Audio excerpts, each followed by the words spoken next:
Ayan, mag-unboxing na naman po ang Lola. Ito ay isa sa pinakamalaki kong i-unbox. Ang laki Ayan. Unbox muna natin. Galing to sa Shopee. In-order ko sa Shopee. At ayan, check muna natin ang laman kung tama.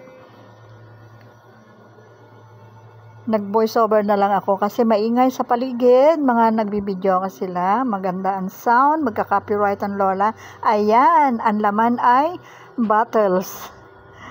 Mga bottle. Bakit ako may bottle? Ayan. Wait natin. Ayan. 20 pieces yan na bottle. Tigwa 1 liter. Ayan. Tigwa 1 liter yan. 20 pieces. May kasama siyang takip. Ayan. Okay, ayan, bilisan na natin para matapos ng pagbibilang ng mga plastic bottles. Ayan. O, diba? So, ang susunod ay ang aking hinihintay. Ayan. Nakadikit po, kaya mahirap kunin. Ang aking isang box pa kasi nasa ilalim. Ang hirap kunin kasi nga ayan, ang hirap niyang kunin, nakadikit kasi yung karton sa loob. Ayan, yung isang box na maliit, nakadikit. Ayan, nakuha na din. Ayan na nga, ang aking isang box na yan. Ayan yung dahilan kung bakit ako may plastic bottles. Ayan, buksan natin. Tabi muna natin itong, ano na yan. Lagay muna natin yung mga plastic bottles dyan para hindi punong-puno ang aking table kasi. Ayan. O, ayan. Bilis-bilisan na natin ang paglalagay ng mga plastic bottles sa box para makatapos na. Ayan. Ayan naman, buksan natin ng isang box pa na maliit. Ayan. Andyan nakalagay ang mga dahilan kung bakit mayroon akong plastic bottles. Ayan. Buksan muna natin at matatawa na lang kayo sa akin. Ano na naman ang naisip ko. Ayan. Nakakatuwa yan kasi sabi ko nga, lagi din akong gumagamit niyan. So, naisip ko, bakit hindi na lang ako gumawa? Ayan. O, isang set po siya ng aking mga dishwashing liquid making. May 9 components siya. In-order ko siya sa Shopee from Extreme Blooms Trading. Ayan. May step 1 to 10, andyan lahat ng mga components niya.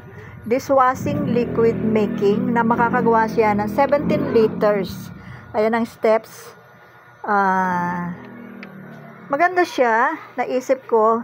Marami din siyang pagpipilian, maraming pwedeng tawag dito, maraming pwede kayong mamili ng kung anong gusto nyong scents. Meron siyang lemon, merong calamansi, may strawberry, ang dami. Maraming pagpipilian, pero yung kinuha ko ay ang lemon. Gusto ko kasi yung amoy ng lemon. Ayan. Andyan lahat, merong 10 siya, 10 components. 9 components, pero mayroon siyang 10 steps. Ayan. Bali 10 ang components kasi kasama ang water. Dapat ay may 15 liters of water. Yun ang unang-unang ayan. Meron tayong SLES, coloring, EDTA, antibac, sodium chloride, 15 ml scent, preservatives, foam booster, decreaser, and ayan lahat ang step 1 to 10. Ayan. Isa-isa nating buksan yan. Ayan. Lahat ng plastic niyan o lahat ng bottles niyan, lahat ng pack ay merong mga nakalagay na number. Nakalagay diyan kung ano-ano yung mga unang gagawin, ano yung unang ilalagay sa tubig. Siyempre, unang-unang ihahanda yung water. And then, susunod yung 0.002, 003, 004, ayan, sunod-sunod siya ng number. Nakakatuwa kasi meron na siyang nakalagay. Bawat pack ay may nakalagay na number. Ayan naman, ito ay ang sticker. Pre ang sticker niya, binigyan din niya ako ng pre sticker para maganda-gandang tingnan yung aking mga bottle na gagawin. May nakalagay na sticker. Ayan. Ang isang ano nito ay ang isang liquid making set na to na with 9 components ay 220 plus. Check natin sa Shopee, hindi ko memorize. Ito, wala kasing nakalagay dito dahil ako ay, ayan, check natin. Wait, check ko lang.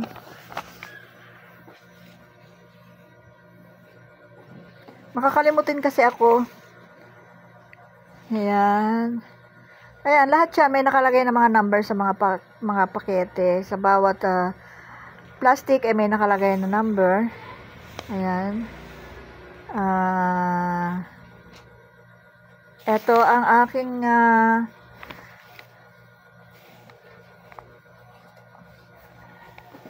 ayan. Yung plastic bottles na tigbo 1 liter na 20 pieces regular cups with cups ay 200 pesos. 20 pieces siya. And yung dishwashing liquid with 17 liters ang magagawa ay 230. So 430 lahat lahat ito kasama ang bottles tsaka pero ang magagawa niya ay mas mga 17 liters. So, ibig sabihin, kung ibebenta ay tutubo pa din. Pero ako hindi ko pa, itatry ko lang to para kung okay siya, o di gagawa ng marami, ganon. Alam niyo naman ako lahat na yata ng business, gusto kong gawin. Hindi, joke. Hindi, masaya lang kasi ako na yung aking gagamitin ay ako mismo ang gagawa. At least makakasave at kung matagal-tagal ko rin itong gagamitin. And, ayan, free naman ang shipping. At least na matry ko. Ayan. Maganda siya. Madali lang siyang gawin. Ito ay from Extreme Blooms Trading. From Potrero, Malabon. Ayan. Try natin siyang gawin. Materials are biodegradable. So, wala siyang safe siyang gawin. Safe siyang i-stock. And hindi daw siya bumabaho. Siguro nga tsaka siya, ito yung merong mga mura siyang may mga mura, pero mas ginusto ko ito. Kasi meron siyang kompleto siya sa lahat. May preservatives, may foam booster, may degreaser. Sabihin, wala yung mga dumi-dumi talaga. Kaya sabi ko nga, ito na yung kinuha ko kasi mas meron siyang antibac din nakasama. At mas sure ako kasi mas maganda ang comments nila dito sa Shopee sa kanilang Extreme Blooms Trading. Ayan. Yun lang aking may share. Thank you so much everyone. Bye-bye. Gawa na tayo.